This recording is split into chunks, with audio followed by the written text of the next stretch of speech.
The following presentation is a deep dive into eventing architectures when it comes to building large-scale, or what we call web-scale, systems.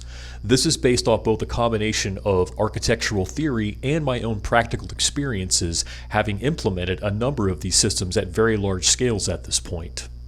What is eventing? A lot of people will start describing eventing in terms of publish and subscribe, or pub/sub. What's important to note that eventing is not pub/sub. There are some major differences here, so I'll sometimes refer to eventing as pub/sub plus. Consider that in a pub/sub type architecture, you are putting a message on some type of queue or a topic, and things are listening to that message and pulling it off.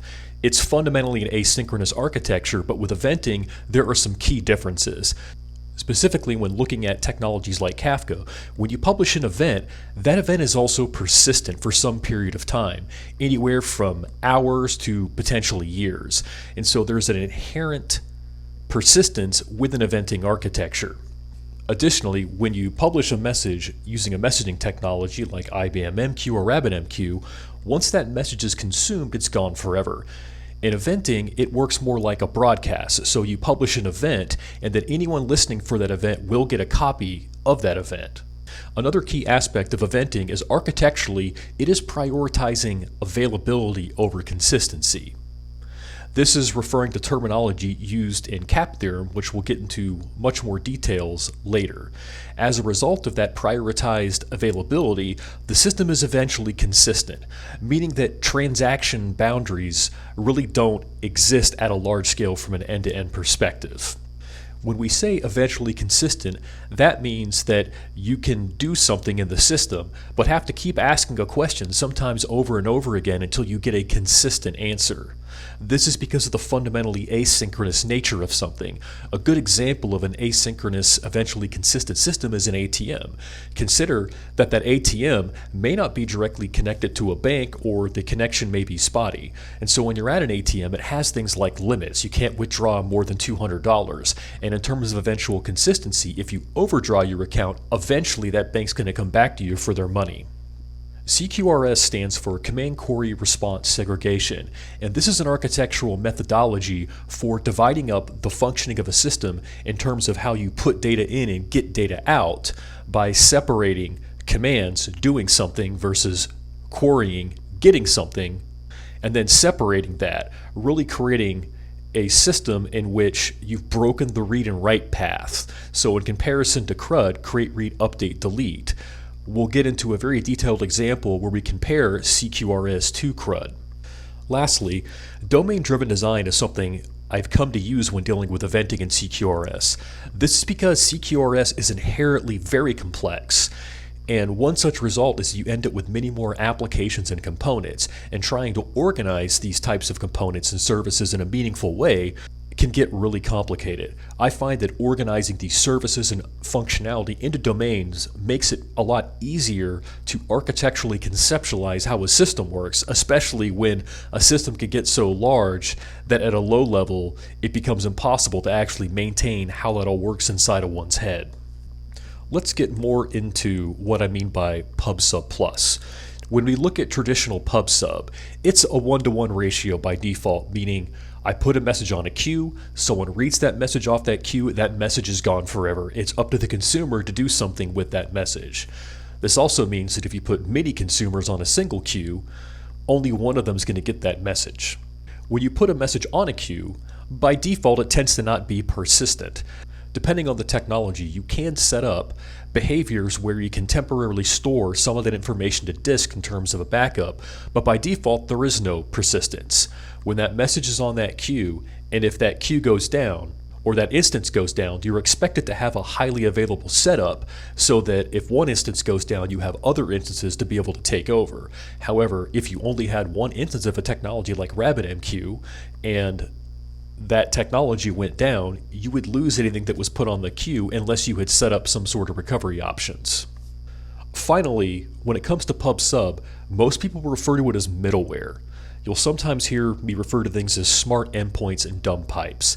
This is a Martin Fowler principle that refers to when dealing with any type of system, if you have something like a messaging queue That is considered a pipe. It's the means by which information gets to point A to point B.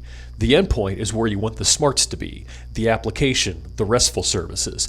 This can get into a lot of nuances, but fundamentally I feel this is a good approach because it's much easier to test and do things with an endpoint as opposed to a piece of middleware. For example, if I put all sorts of logic into my queue for how to do things and route things, the only place that I could ever test that would be on my queuing technology.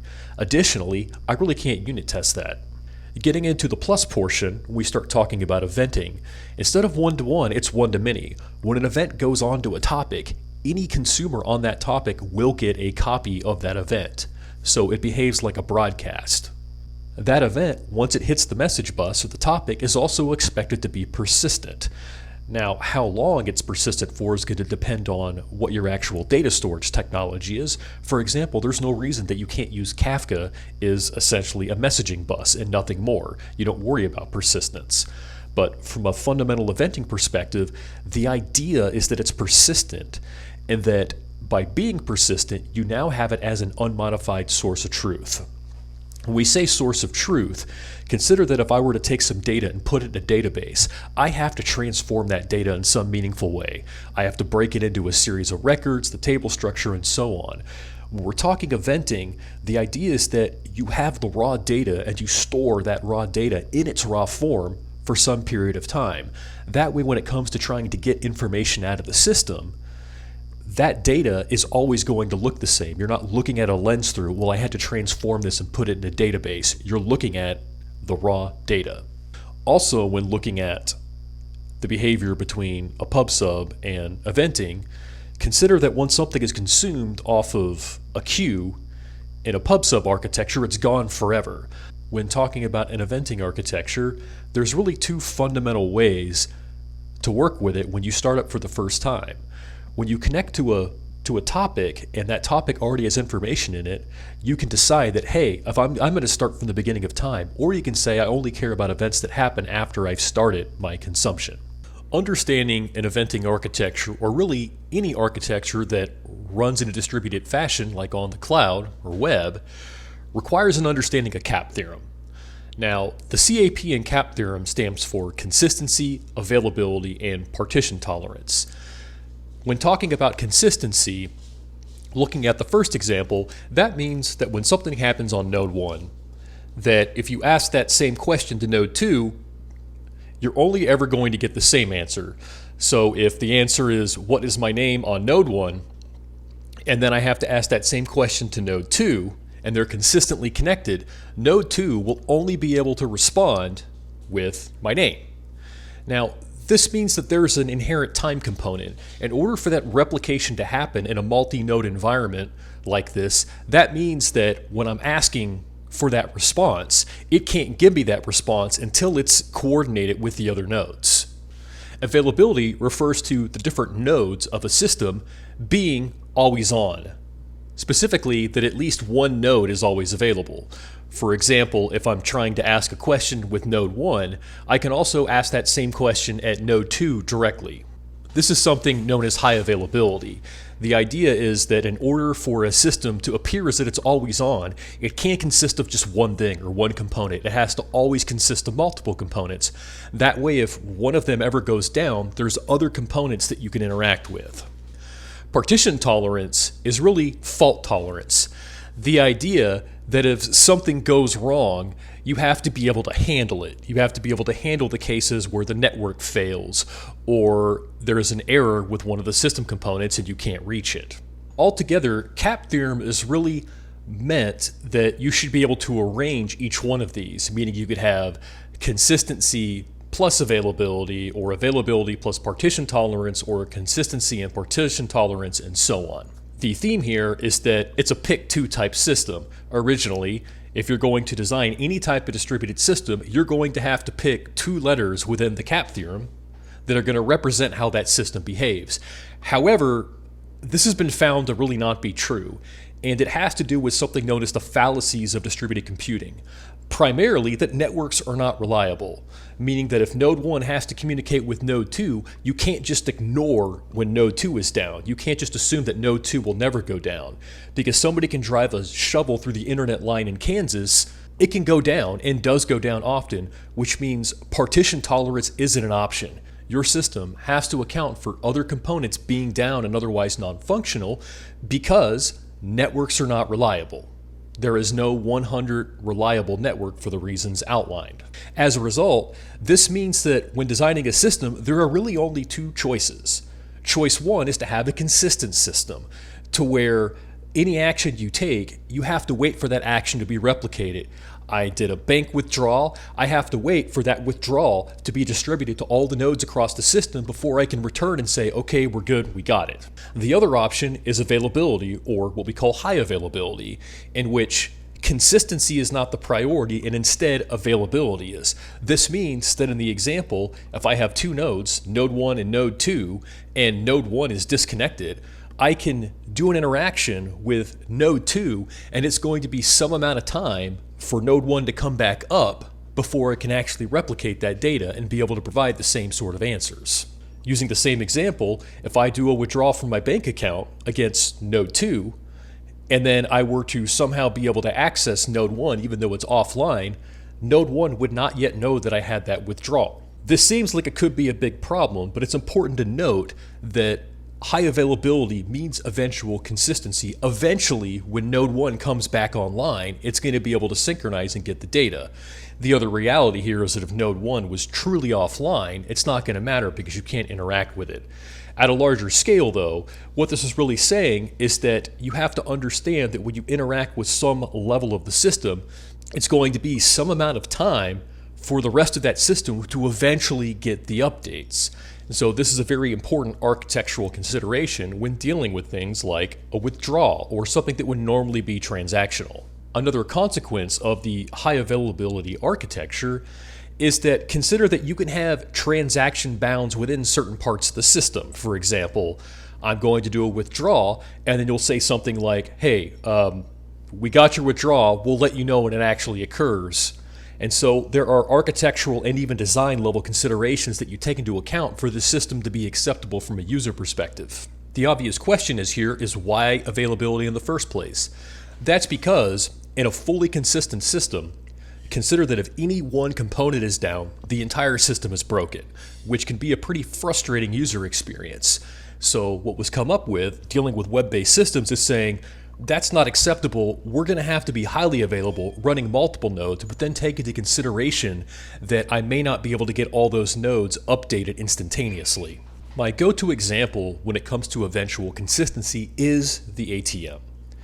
Consistency, because it's a banking-related system, seems to be the natural choice. I mean, I can't just infinitely withdraw money from it. The bank would run out of money. In order to deal with that, though, they have constraints in place. For example, the primary constraint being there's a limit on how much money you can withdraw from an ATM. This was an important consideration because at the time when we first had ATM networks, metrics were truly not reliable, so they're meant to be able to function in an offline capacity. At the end of the day, if you do overdraw your amount, consider that the bank's going to eventually come after you for that money. And that's the general theme of eventual consistency, is that eventually when you are able to form a consensus, which could be anywhere from fractions of a second to minutes to hours, depending on your overall system design, you have to either deal with rectifying a state, such as with an overdraft, or you have to design the constraints in your system to try and prevent those scenarios from happening. Everything from not allowing to overdraw beyond an amount that's reasonable to having constraints in place that are more like asynchronous. Okay, we got your withdrawal, or okay, we got your deposit's a good example. Give us 24 hours to process it. We'll let you know in 24 hours. That way you have plenty of time for the system to deal with it, even though 24 hours in this case is seemingly arbitrary. It allows the user to have an instantaneous interaction. It's always on. I'm able to always submit my checks. I'm always able to submit a payment, but it takes some amount of time in order for it to process. Under most normal circumstances, it's going to be relatively quick, but in the event of some sort of major outage, it may take that longer amount of time. At the end of the day, though, this is the preference of availability over consistency. Let's do a deep dive in comparison between CRUD, create, read, update, delete, and CQRS, command query response segregation. We should be very familiar with CRUD because it's the basic principle in which most web-based or any type of online systems work. The idea that you have some type of user interface that communicates with some sort of backend that allows you to read data from it. I hit an endpoint, for example, in RESTful services a GET, I get data, it pulls that data out of a database. When I want to add a record, create new data, I call an endpoint, typically a post. The backend will actually handle creating the records in the database. When I want to update data, similar to create, I do a put from a RESTful perspective. The backend handles updating an existing record in a database. And finally, a delete. I do some operation on the front end. It calls the REST delete endpoint, and then the related records are deleted from the database. The big problem here is we're talking database, database, database. And whether we're talking a fully relational database or something like NoSQL, consider that, especially with the relational databases, these are not infinitely scalable. In order to have data consistency from a relational perspective, that requires a lot of coordination. That's why we have something known as data warehousing. We know that a database can't hold an infinite amount of data or near infinite amount of data, so we generally have to delete data out of the primary database and put it somewhere else for historical purposes. While you have other types of NoSQL solutions that can come and account for this, consider that you're really just replicating data in different places. Fundamentally speaking, when we're talking about the create, read, update architecture, we're really tying ourselves to a single database or series of databases as a source of truth. When looking at CQRS, it's a different path through this. Specifically, it separates how you get data versus how you change data. When looking at the same type of model, what this generally means, though, when it comes to reading data, which in this case is only one path, I'm going to hit some app endpoint, but I'm going to have that endpoint pull data out of some persistence layer, just like the normal path. But when it comes for updating data, the idea is that the updating of data goes onto some asynchronous event bus, which then has to be processed in some way, either within a system or some other system picking it up off the event bus. And you're relying on something known as an aggregator or a processor listening for those events and updating that one data persistence. And the really important part here is that there's not just one data persistence box. The idea is that you break up the application into these independent data stores, very much like in a NoSQL model, that are all constructed around events. This essentially allows you to break up how you get data versus how you read data. When it comes to reading data, you're always assuming that that data is just going to be available in the right format you need directly inside your data persistence area.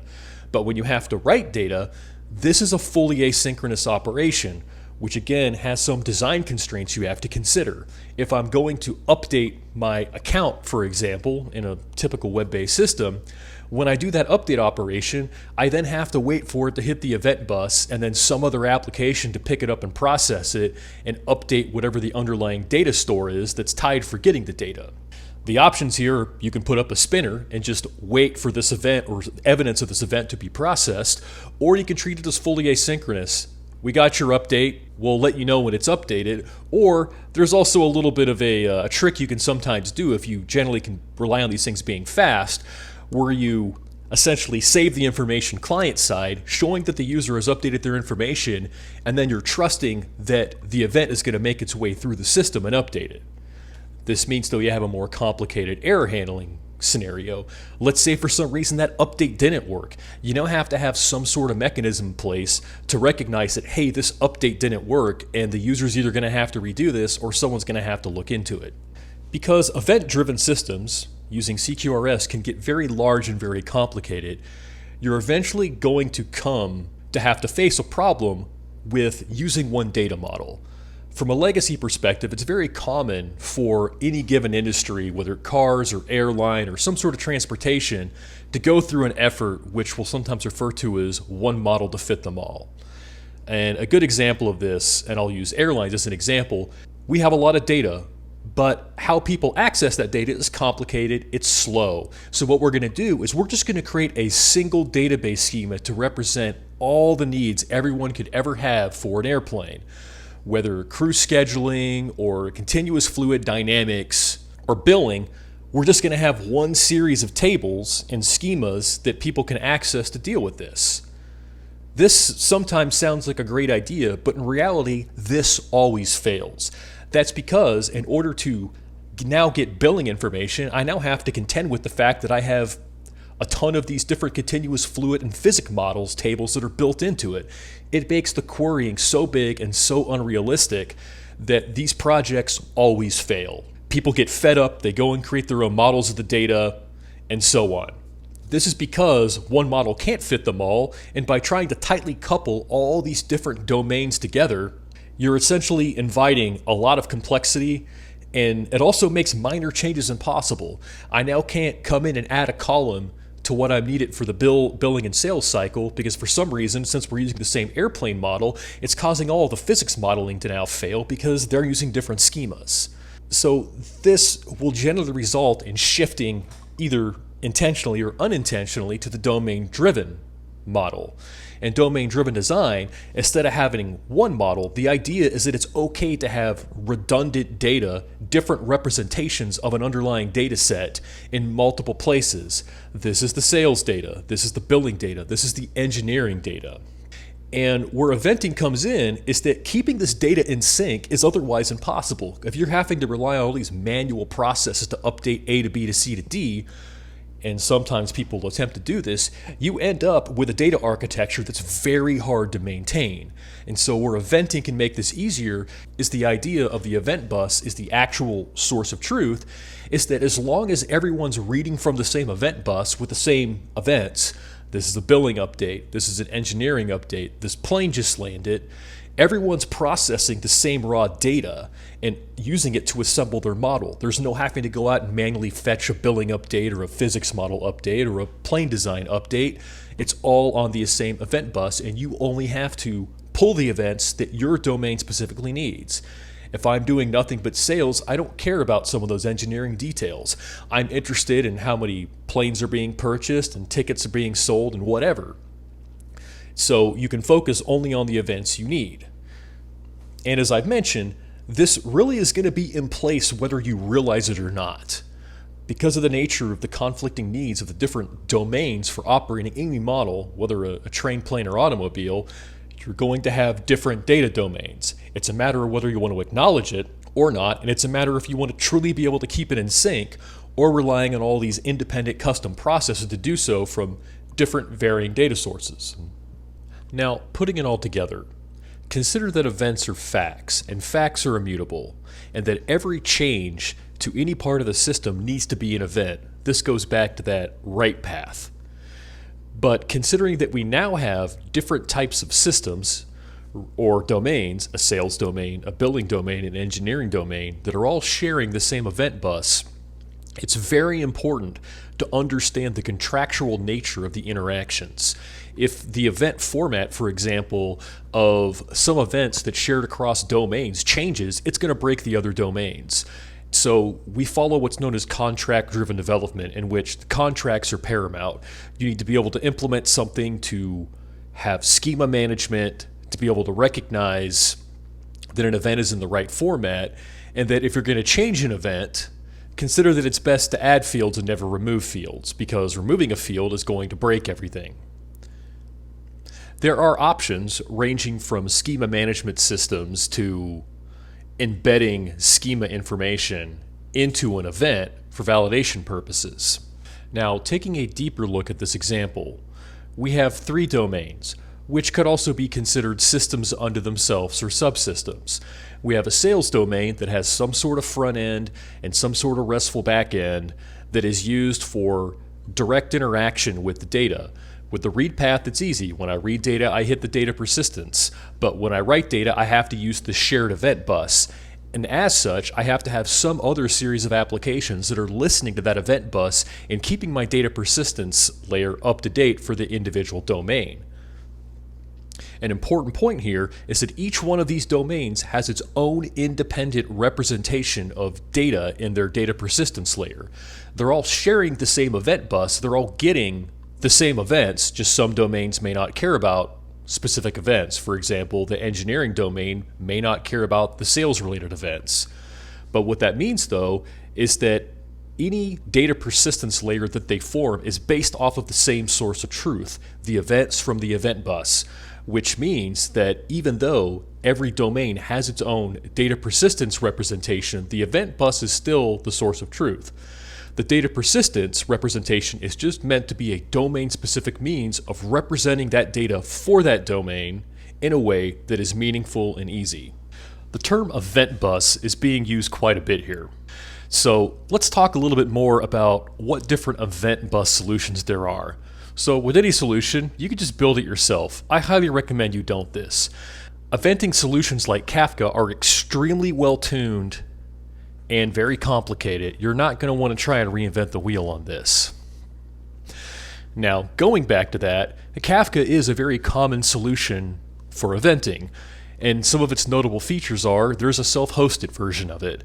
Kafka actually recommends you run on bare metal for the highest performance. However, that's usually not realistic because most of the systems we use, we want to be fully cloud enabled or cloud native. And Kafka does work perfectly fine on the cloud given the right fine tuning. There's also other managed options, for example, managed streaming or AWS MSK, along with on Azure, there's an Azure Event Hubs for Apache Kafka. Beyond Kafka, there are also other Kafka-like solutions, a good one being AWS Event Bridge. Out of the box, it really doesn't seem like Kafka, but you can make it behave like Kafka. For example, you can set up Event Bridge to map an event to an SQS topic, which then can fan out to individual SQS queues, giving you the same type of behavior you would get from a Kafka topic. Since Kafka is going to be the primary technology talked about here, let's get into the Kafka data strategy known as partitioning. By default, Kafka uses a strategy known as round robin, and the way this works is that you have a topic, for example users, that'll be broken up into one or more partitions. In this case, we have 3 partitions. So what happens when you submit an event to a topic, it's going to pick a partition 0, 1, or 2 for that event to go into. And it's going to use a hashing algorithm so that given the same key, for example 1, it'll always go into the same partition within a topic. So you can see in our example, when I use the key of 1 to create a user, probably user ID 1, it goes into partition 0. But then when I update that user, it also goes into partition 0. This is important to note because the order inside of our partition is what's set. But there's no way out of the box using the round robin strategy to be able to reassemble that original order when you're using the round robin partitioning strategy because different keys are going to end up in different partitions. While we've talked about how data gets into the topic, what's important to understand is that how data is consumed from the topic.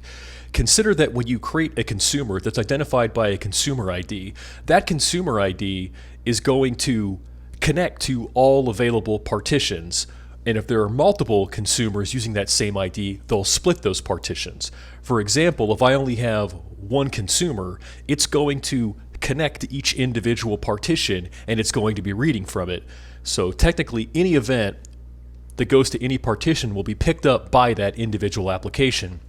However, if I then have 2 applications using the same consumer group ID, it's now going to split the partition between those 2 consumers. So in this case, one application is going to have 2 and the other one's going to be left with 1.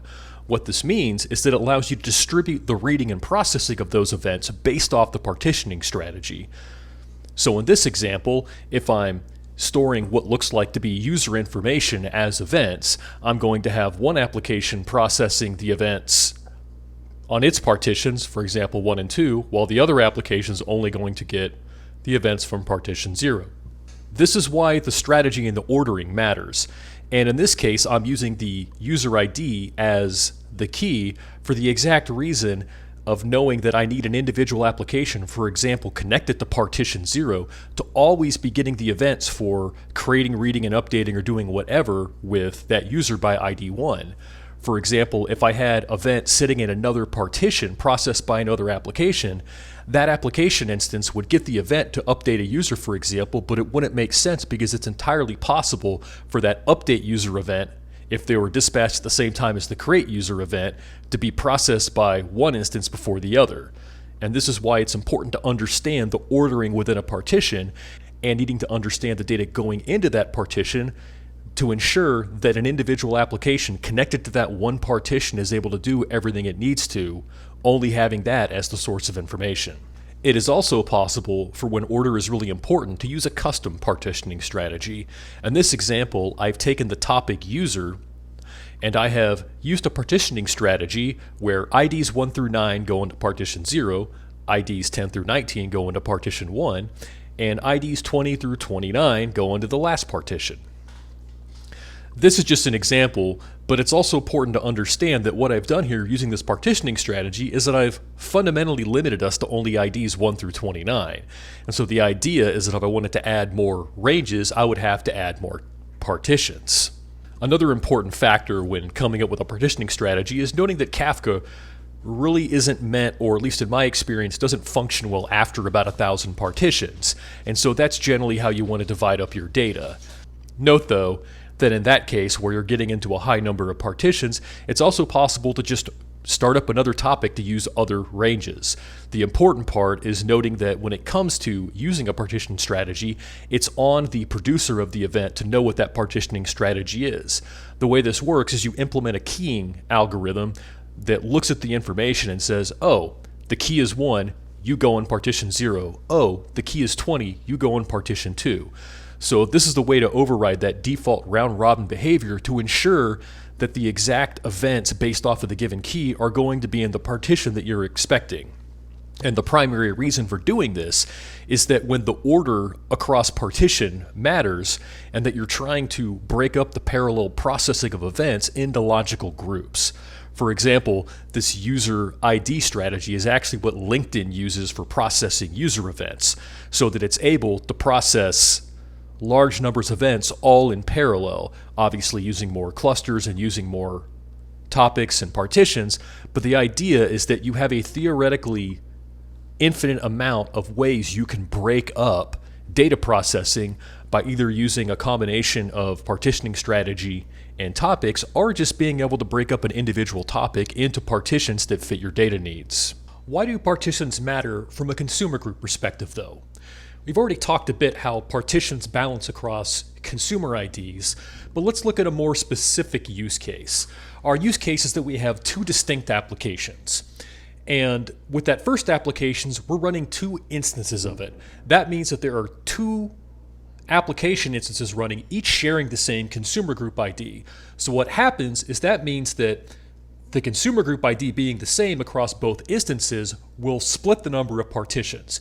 Because I'm using an uneven number of partitions, it's going to mean that one instance 1, is going to be connected, for example, to partition 0 and 1, while the second instance is only connected to partition 2. That means that if an event goes onto the user topic and then hits partition 0, only applications 1's first instance is going to pick that up. And if the event ends up on the second partition, instance 2 will pick that up. But in most cases, consider that you're going to have multiple applications, multiple consumer group IDs listening to the same topic. In the case of application 2, it's only one instance. So when it starts up, it's going to connect to all 3 partitions. So any event going to any partition will be picked up by that second application because it's only one instance. The way that a technology like Kafka keeps track of where a consumer is using something known as the consumer group offset. So consider in our example, we essentially have two consumer groups. Consumer group 1, which is shared for the instances of application 1, and then we have consumer group 2, which is the consumer group for that second application. So the topic itself is going to have some number of events in it at a given time. So at time 1, let's say topic A has 10 events in it. What that means though is that each consumer group is capable of listening to topic A and maintains its own offset. For example, if consumer group 2 is always on, it's technically going to be a little bit behind in the event stream. For example, if it's running as fast as it's canned, it may be 3 events behind in the actual topic, and this is why it's called the consumer group offset. But consider that in consumer group 1, if the application shuts down and it's not running, that consumer group offset can run. This is important to note because this means that each individual consumer group has a position in the event stream that is going to be some difference from what's actually in the topic. From a monitoring perspective, it's important to keep track of this because if your application is having to do some amount of processing, it can be possible for a consumer group to get impossibly behind. For example, if you see that offset start to just increase and never be able to catch back up and not hold at a steady pace, this is an indication that your method of consumer group and partition strategy is not able to keep up with the actual event stream. This is an indication of needing either more instances or a different type of partitioning strategy to be able for that consumer group to be able to keep up with the events going on to the topic. When looking at the overall Kafka architecture from a producer and cluster perspective, consider that a Kafka cluster is broken up into things we call brokers. And brokers not only have leaders that represent who's able to communicate and stream from a specific topic, it's also a means of establishing replication. In this example, I'm back to having a single topic with 3 different partitions, but I have 2 brokers. And so that way that works from a clustering perspective is that if I set some level of replication, and here I've done a theoretical replication of 2 brokers, consider that each partition needs to be replicated to at least one other cluster. And in this given example, partitions 0 and 1 are primarily represented on broker 1, with partition 2 being owned by the second broker. So from a producer standpoint, if I generate an event, it can go to 2 particular places depending on which broker is the leader for a given partition. In terms of replication though, consider that Kafka doesn't consider the event complete until that information has been replicated to another broker depending on the replication strategy. That means that if I produce an event onto my topic and it goes to partition 0, it won't consider that complete until partition 0 has had that event replicated over, in this case, to broker 2. This is critical to understand in terms of scalability when it comes to what we call rebalancing. Originally, while we only had 2 brokers, it's now possible to add in a 3rd broker, another Kafka instance, to this Kafka cluster, which will cause the partitions to rebalance for each topic. In this case, if we add a 3rd broker and we're still leaving the replication level at 2, that means we can actually store more physical information because we now have an entirely different broker to store things. Before, when I only had 2 brokers, I had 1 broker that had to have 2 partitions on it. Now with 3 brokers, it's possible to have 1 partition for each broker. So that broker 1 now has partition 0, and 0 gets replicated over to broker 2. Broker 2 now represents partition 2, which is replicated over to broker 1, and the new broker 3 is handling partition 1, and it gets replicated over to partition 2. This level of rebalancing takes some additional time. Consider that if you have a very large cluster with a lot of information, it can take a considerable amount of time in order to rebalance all of the data across all the different clusters. An important consideration when doing this type of rebalancing though, because you're generally going to add more brokers for more capacity or performance, is that if you have a lot of data currently on your cluster, it can take it a significant amount of time to be able to rebalance because it is actually moving the information that is stored on the individual topic partitions across to other brokers within inside the cluster. It is this rebalancing though which allows this continual scaling by being able to add and subtract brokers. Now we're going to get into what I call design patterns for being able to deal with an event-driven system. We're going to start with the different ways in which you can receive data. The perspective here is that I'm running some sort of domain that I need to represent what is a synchronous type of service. I'm calling a RESTful endpoint, I'm trying to get information. So the idea is I have to balance asynchronous with synchronous behavior. And in each of these domains, there are different options, but fundamentally, it's about how does one domain communicate with another and using an entire domain to interact with a third party. And by third party, I mean something you have to communicate with, whether it's a service for sending text messages or it's a Department of Energy for getting fuel prices. It is a third party outside of your control. In option A, for dealing with that example, the idea is that third party is capable of calling some endpoint on its own. This makes an event-driven approach really easy because you're relying on the third party to be online and calling some endpoint. And this is in option A. In option A, this is saying that the third party is going to be able to have to call this endpoint, and it's at that endpoint that you're just going to go ahead and store the data in some form. And then from a perspective I need to get the data, you're just going to have some other endpoint call the data when it needs to get it to retrieve data from your third-party store.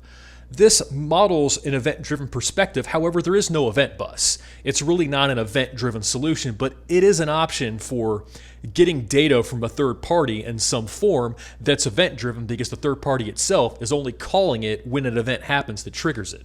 Option B is similar, except in getting the data and directly storing it in a database. Our endpoint in this case is getting the message from the third party and just putting it on the event bus and being done with it. The advantage over this approach with option B instead of option A is that in option A, we're relying on what is really a transaction for I put it into a database of some sort or data store of some sort, which isn't an event bus. And so really you have what is a transaction between the third party and this data store. The advantage of the event bus is that it's a slightly faster operation because the third party calls an endpoint and all that endpoint has to do is dispatch it to an event bus. There's no transformation of the data. We're not storing it in a database. You're keeping the event in its raw form on the event bus, where you're then relying on another application to listen to that event bus and turn that into a data representation that's needed to expose an endpoint in a meaningful way for another domain to be able to get data out of it.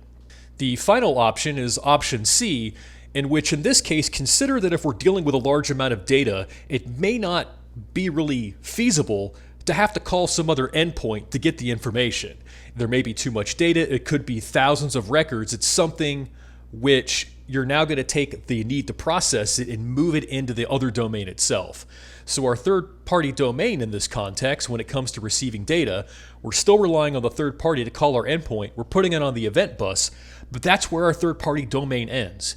What this means, though, is by ending it at putting it on the event bus, that means the processing of the event now becomes the responsibility of the other domain using our third-party domain. So it has to be listening to the event bus for the events it needs, and then it's going to have to aggregate the data in its own way that's then used by some other service. The advantage of option C over option B is that it can deal with a lot more data because we're not making essentially REST calls over the network. We're relying on data just coming in directly from the event bus and processing it in some meaningful way within inside our other domain. The downside of this option, though, is that you redundantly have to process all of the individual events. And the other option, we were relying on our third-party domain to essentially handle the aggregation for us and expose the data in a similar way. But in option C, we're having to do a custom aggregation of that event and then storing it on our own. In a lot of ways, this can defeat the purpose of having a third-party domain in the first place because most of the logic actually sits inside the data aggregation. It's not always an option to have our third-party service call into our own system, though. A very common case is you end up with some type of third-party endpoint which you're going to have to pull. And so the next option for receiving data is the polling option. This means at some interval, you're going to hit this endpoint, try to figure out the information, and then figure out how to store it. The disadvantage here is this is always less real-time and always more intensive and slower. That's because we're having to pick some time interval, a minute, a day, a week, that we're having to get and process and try to aggregate all the data together in a meaningful way. The reason we do it, as mentioned previously, is because not every third party we're going to integrate with has the option for them to call us, webhooks. So our design patterns are still relatively the same, except instead of having an endpoint that's receiving third-party data, we now have an endpoint that's really more of a poller. It runs at some interval, it reaches out to a third party, figures out the data, and then finds a way to store it in some way to keep our data set up to date. We then, as in the other options, have a third-party service endpoint for our third-party domain that other domains within inside our system can call. The disadvantage of this option is it's not really event-driven, and it's also not keeping track of the events in their raw form. This poller is having to go and scrape the information from whatever the third-party endpoint is and then figure out how to update the current model. When we start looking at option B, which is a true event-driven approach, we have a poller that's hitting the third party, getting the data in whatever form it is, and then putting it on the event bus. So we're splitting up the operations into two independent applications. We have a poller for getting the data at some interval, and then we have an aggregator that takes the data from the poller off of the event bus and then aggregates it itself. So it's split up the stuff into two individual steps. The final option, similar to option C with receiving data in an asynchronous fashion, is that instead of the poller and the aggregator sitting inside our third-party domain, our third-party domain is now just pulling the information and putting it as an event on the event bus. And so that leaves it to the domain who needs to use our third-party domain to build their own aggregator based off of the event bus to assemble the data as they're needed. The advantage is the same as the previous example, where in an option C, this can deal with a lot larger amounts of data because we're not having to call any web services to get data in bulk. We're just streaming data directly off of the event bus. The downside is that most of the logic for this type of operation sits in the aggregator, and that means that any domain that's interested in these events has to build their own aggregator and their own mechanism for aggregating that data for their specific needs. Now let's talk about common design patterns for sending data out of an asynchronous system. In this example, we have another representation, that third-party domain that we need to send data to. For example, that third party can be a RESTful endpoint that we have to send some information. Whether it's an update or a transaction or a billing operation, the idea is that we have the same three basic options for dealing with it. In option A, we're going to start with we've established a domain that wraps our third party. And the way it's going to work is we're going to have an endpoint that's simply a pass-through to the third party. The first question here is the third-party domain endpoint really needed? Why doesn't the service just call the third party directly? Generally, I like to put a buffer around third parties, especially third parties with unknown reliability. The idea is that we can do some error handling here to make it easier for other services to reach into this third-party domain. However, note that the way this works, though, is there really isn't robust error handling built into this architecture. If this service calls this service and this service is down, what do? Do I tell them to retry? Do I keep trying for some period of time? What do I do if it goes on for more than 24 hours? So this particular scenario can be a lot harder to handle the errors. With option B, though, we've done something which is a little bit more reliable, where we've split up the path to call this endpoint into two. And so what happens is that we call the endpoint in our third-party domain. That third-party domain puts the event on the event bus, and we're done. That puts a little bit more complexity on the calling service, though, and it requires knowledge of, I just put it there, did it actually work? We're not going to know unless the sending is attempted. The advantage of this design pattern, though, is that by putting it on the event bus, if the third party were to go down, no problem, because we now have a sender application that just listens to the event bus and takes those events and sends them to the third party. If the third party is down, no problem. We just keep retrying them until they're back up again, preferably using some form of exponential backoff so you're not spamming that third party. The final option is similar to the other previous option, where it takes the complexity and puts the dispatching of the event on the domain itself. So instead of calling a RESTful endpoint in this case to trigger the sending of the third-party domain, we're putting an event on an event bus and then relying on the third-party domain itself to pick up that event and handle the dispatching of it itself within the domain. And so this takes the complexity of the endpoint and really puts it inside of the third-party domain so that the calling domain doesn't have to worry about it. In the previous example of just sending the data to the third-party system whenever we have it, consider that not every third-party system is capable of handling what could potentially be a very high load of data. So a strategy we sometimes use, especially when dealing with legacy systems or mainframes, is that we periodically send the data. Instead of just sending the data one element at a time as we get it, instead, another option is to batch those inputs or outputs together and then send them to the third party at some periodic interval. Something like we're only going to send you at most 50 events every hour, or we're only going to send you a couple messages per hour. The idea is that there's some rate limitation around the third party that can't handle the actual transaction load. And the first option of dealing with this in periodic sending, we're having some other domain call our endpoint saying, hey, this is data that needs to go out to the third party domain. That endpoint writes that to some sort of queue or data persistence that we then have a poller pick up and then send out to the third party, assuming it's available. If it's not, no problem, we just pick up where we left off. The disadvantage of this approach is that it's really not event-driven, because we're taking and transforming that data and storing it in a database. We're not keeping track of the actual event we're wanting to send out in its raw form. We're transforming it into a database of some sort, or data store of some sort. The next option is to do a more traditional event-driven approach, where we have an endpoint exposed to our third-party domain that receives a call to it, a REST call. We take that information and we store it in its raw form on the event bus, where we then have an application dedicated to reading that event bus and keeping track of a list of what needs to go out to it. And then we have yet another application which is going to periodically run, look to see what data needs to be sent out to the third party, and then if the third party is up, send it. The advantage of option B over option A is that we've really broken up the problem into 3 independent applications: an endpoint for someone to call, an aggregator for taking that data and representing it in a meaningful way within inside our domain, and then finally a polling application responsible for taking the data and then sending it out to the third party when it becomes available.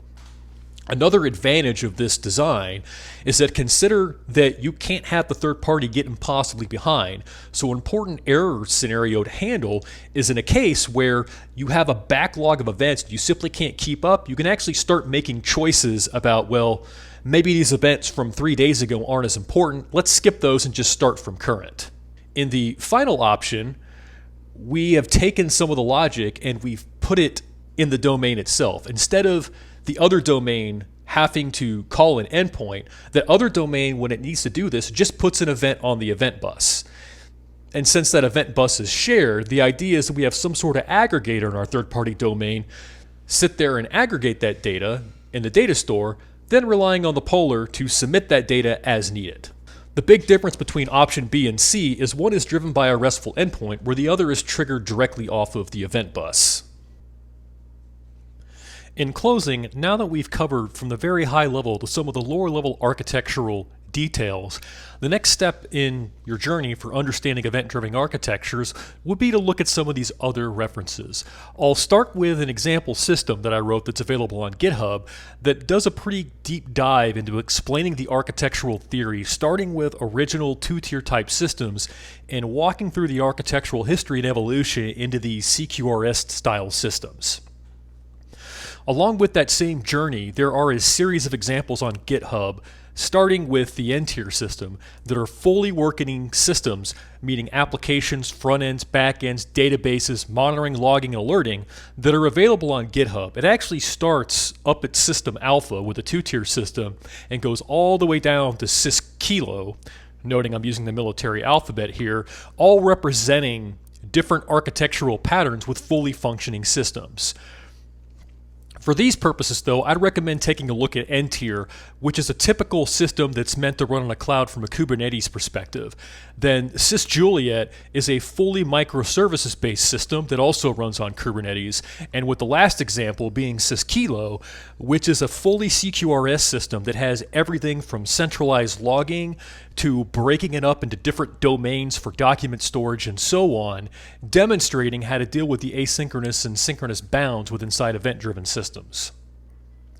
And finally, I have a GitHub repository that is simply an index. It is a list of my hundreds of examples, resources, and videos, getting into everything from how do I run Kafka using Docker Compose to how do I deploy using Kubernetes Helm files in terms of microservices.